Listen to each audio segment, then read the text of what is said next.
الفوز على زد 2-0 في مباراة متوسطة المستوى ويمكن أقل شوية. الأهلي بيسعى على فترات. أول بداية المباراة الأهلي كان أول 10 دقايق هو اللي ضاغط، هو اللي عايز يهدف، وكان واضح قوي من الضغط اللي هو ضغطه أسفر عن ربيعة غلط استغلها محمد طاهر وعملها بالعرض، حطها أشرف بن شرقي، أنقذها علي لطفي ببراعة.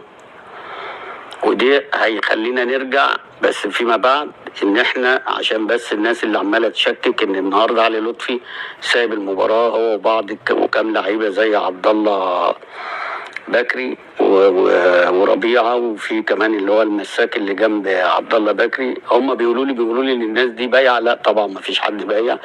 هنرجع للتشكيك دوت عشان بدا من بدري قوي من الماتش اللي فات والماتش اللي قبليه. واخد بالك التشكيك في ان في لعيبه بتسيب وفي انديه بتسيب والكلام ده، وده اكبر غلط يعني. بس هنتكلم عليه بعديها. هنتكلم بس على بن شرقي. الشوط الاولاني وطول المباراه اشرف بن شرقي ده حاجه من الحاجات الممتعه في كره القدم المصريه، هو وبزيره. يعني الاثنين شئت ام ابيت الاثنين بيقدموا احسن مستوى مهاري فني موجود في الكره المصريه في الدوري المصري. فاشرف بن شرقي النهارده جايب جون عالمي، جابه قبل كده في ترجي ايام ما كان مع الزمالك، وجابوا السنه اللي فاتت مع الاهلي ضد الزمالك، وجابوا النهارده ضد زد. عشان بس الناس اللي هي بتقول لي علي لطفي سايب المباراه وبيتفرج على الكوره، لا لا لا، ده هو ثبته وثبتنا وثبت اي حد. لان اشرف بن شرقي متميز في الحته دي. اثناء ما الراجل بيرفع رجله عشان يصد الكوره هو بيحطها بين رجله، فبتروح ضعيفه بس بتروح في مقتل.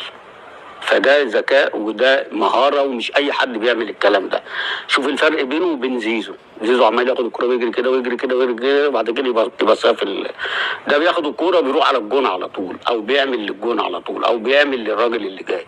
حتى الجون الثاني اللي هو عملها الاول لزيزو فركش فيها ونرمش فيها، رجعت لاشرف بن شرقي قام جاي مرقص وقام جاي عاملها، واخد بالك، راحت لطار محمد طاهر وحطها. فاشرف بن شرقي النهارده راجل المباراه لا خلاف. انا مبسوط، انا متكيف قوي، لان انا قلت اشرف بن شرقي السنه دي هو اهم صفقه في النادي الاهلي، وهو الحمد لله بيثبت كلامي. الماتش اللي فات اللي هو خد فيه راجل المباراه وخد ضربه جزاء من واحد، الخبره بتاعته ان هو ياخد ضربه جزاء ويلبسها للحكم ويلبسها للاعب وكله بقى يبقى عليها جدل، بس المهم ان هو بخبرته خد ضربه جزاء فخد راجل مباراه. بس هنا بقى اللي كان ياخد راجل مباراه محمد عصام بتاع الشرقيه.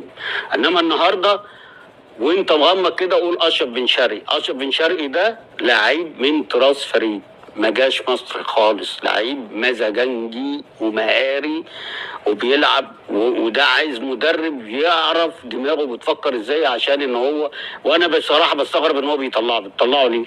ده هو طول ما هو في الملعب يعمل لك جون او يجيب لك جون، يعمل لك قلبان. ما علينا. فخلصنا من الحته دي اول ربع ساعه. بعد كده بقى طول المباراه الدنيا بقت لو الاهلي استغل الجون اللي جابه اشرف بن شرقي وضغط تاني، والله كان جاب تاني وتالت، لان فرقه زد ما فاقتش الا في اخر الشوط الاولاني، في اخر 5 دقائق 10 دقائق. هو طبعا كان في ضربه جزاء دي من وجهه نظري، وهنسيب التحكيم ده، بس هو ساب، هي الكره قدامه، ساب الحكم للفار، مع ان الماتش اللي فات الحكم هو اللي حسب والفار ما قدرش يتدخل. النهارده هي قدامك يا كابتن معروف وانت سبتها للفار، فانتوا رميتوا الاثنين على بعض فما اتحسبتش. ما علينا، بس هي من وجهه نظري ضربه جزاء. جيت بعد كده الكره اللي هي اتعملت بالعرض وحطها احمد عادل ميسي في العارضه ورجعت للبنوبي، هو ما لحقش يكتم رجله في الارض عشان يحطها في الجون فطلعت عاليه. دي اخطر حاجه هي وضربه الجزاء والجون اللي جابه اشرف بن شرقي. ده كان في الشوط الاولاني. الشوط الثاني اول ما بدا في فاول عمله علي محمود، هو كان واخد انذار الشوط الاولاني في الكره اللي هو دخل فيها وضرب فيها احمد عادل ميسي، ودي طبعا غش، ما ينفعش. الكره اصلا هو الحق بالعافيه وانت دخلت بكل قوتك وقعته على الخط وممكن كنت عورته، ولكن الحكم اداك انذار. طيب الكرة التانية دي الفاول دي، انت دايس متعمد على رجل مصطفى ميسي وقدامك يا كابتن معروف. طب فين الفار؟ هل الفار نايم؟ هل الفار خايف يحكم؟ لا، احنا عايزين نشوف دوري زي الدوري السنة اللي فاتت في اخره ده كان مولع نار الدنيا، في منافسه لغايه اخر 3 ماتشات، لغايه اخر ماتش انت مش عارف 3 فرق مين اللي ياخد الدوري. هل بيراميدز اللي ليها 51 بونت لو كسبت بقت 54؟ هل الزمالك لو كسب بقى له 56 بونت؟ هل الاهلي اللي له 50 لو كسب بقى 53؟ ليه؟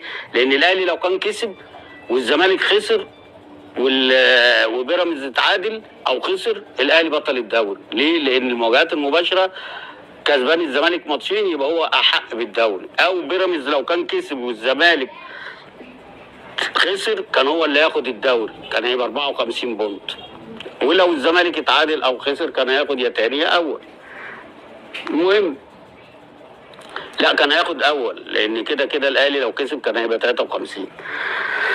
فكان دوري حلو، دوري له طعم، انت مش عارف مين هياخد الدوري. منافسه جميله، منافسه كانت خياليه، محدش كان يتوقع ان السنه اللي فاتت المنافسه تنحصر بين 3 فرق، اقوى 3 فرق موجودين في الدوري، ان مش عارف لغايه صفاره الحكم مين هياخد الدوري.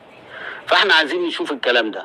فالشوط الثاني نزل، حصل اللي حصل، الفاول ده قدام الحكم وقدام كان بس اعمل اللي عليك يا فار ونادي الحكم وهو له القرار. ما علينا. طبعا برضو الاستحواذ الشوط الثاني لزيد احسن، الانتشار احسن بعد التغييره اللي عملها وامتلكوا الملعب، وبدا الاهلي يتراجع مش عارف ليه. كان لازم يغير على طول، يخش حسين عموته ويبدا يغير ويجدد في الفرقه عشان اللعيبه تصحصح تاني في الملعب. فما اعرفش ما عملش كده ليه. لغايه ما الجون الثاني جه. الجون الثاني ناس بتقول لك اوف سايد وناس بتقول لك فاول وناس بتقول لك اوف سايد تاني، فما نعرفش. المهم الجون الثاني لما اتحسب